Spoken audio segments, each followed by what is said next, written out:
Gusto lang namin ulitin na maaaring na-impluensya, na-confuse ang iba naming mga staff dito dahil sa ginawa nila.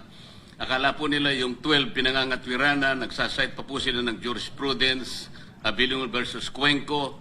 Kahit na po bar flanker, kahit hindi po pumasa sa bar, ay maiintindihan niya na hindi applicable yung mga sinasabi nila.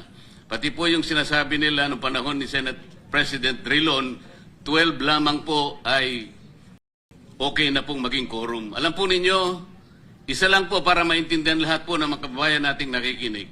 Ang doktrina po na in-establish ng Korte Suprema, kapag ilan sa amin ay wala sa Pilipinas, halimbawa po, kagaya ng panahon ng Abilino versus Cuenco, isa po sa senador ay wala sa ating bansa.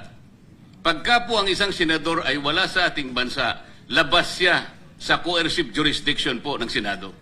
Kaya kung isa ay wala, 23 ang basis ng quorum. Kaya po noon, nangyari po yung 12. Sa panahon po ni Pangulo ng Senado, Senator Drilon, 4 po noon ang wala sa bansa sa iba't ibang kadahilanan.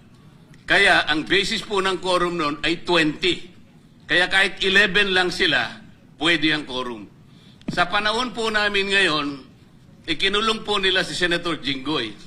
Pero si Senator Jinggoy po hindi nakakulong sa El Salvador, nandito po sa Pilipinas.